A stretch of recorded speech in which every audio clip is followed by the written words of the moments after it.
Hello, this is Inspiration Kulot. Mayroon akong tip o reminder sa inyong lahat, lalo na yung na monetize na sa YT or sa ni Meta.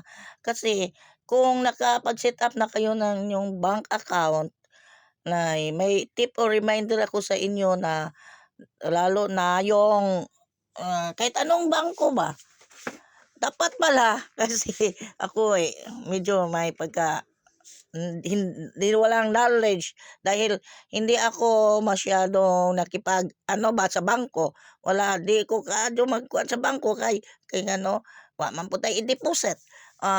Yun ba dapat dapat daw para hindi ma-dormant yung ano nyo account nyo, mag-deposit mayroong movement sa inyong account. Sa akin almost 2 years walang movement, kahit man lang silipin ko wala talaga, hindi ako nakapag-deposito.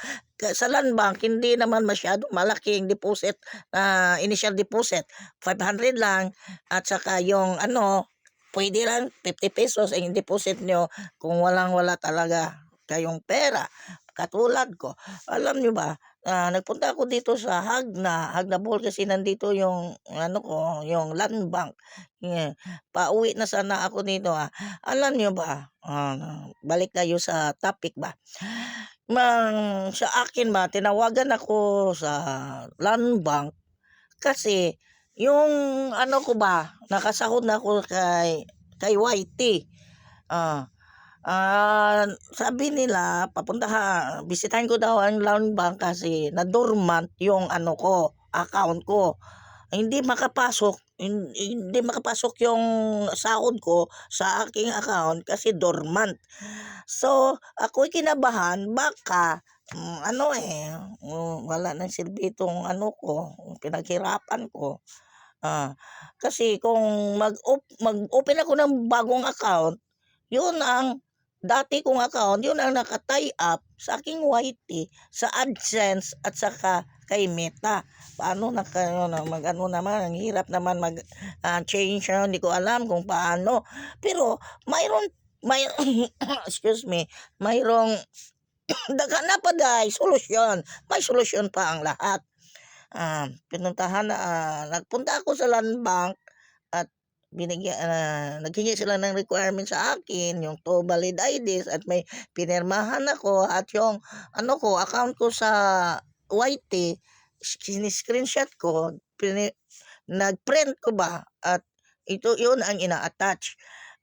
Pauwi na ko dito, yung ano ko ba, hindi ako nakapag ano ba, ano ba dan? Hindi ko nakapag video pagpunta ko sa land bank. Hindi ko na naisipan na pag sakay na ako ng bus, boy, sayang. Hindi ako nakapag-video pero ito talaga, intindihin na ang hirap-hirap yung makapagsahod. Dapat aware tayo na kasi ano ba, hindi ko kasi ano ba, wala akong knowledge about deposit, dormant. Akala ko pag mayroon na, yun na. Dapat pala may movement ng ating account. Kasi yung sa mind ko ba, akala ko na yung ano natin, account natin sa YT, exclusive lang yon sa AdSense. Hindi yung hindi natin pwede na deposituhan. Oo, ang tanga-tanga ko minsan ba? Ang tanga ko minsan. Yun pala. Dapat, tip ko sa inyo ha, dapat may movement yung ano natin, account, yung bangko natin, silip-silipin, at saka depositohan, kahit konti man lang. Pero i-recommend ko sa inyo na maganda yung land bank kasi konti lang, pwede na konti lang ang ano natin, i-deposito. Yun na. At maraming salamat ha. Maraming salamat sa inyong suporta. Kung hindi dahil sa inyo, hindi ko magawa ito kasi sa YT World, tulong-tulungan talaga. Magtulong-tulong talaga. At kahit ano, at sa Facebook din. ah, di tayo aangat, hindi na tayo maging successful kung hindi tayo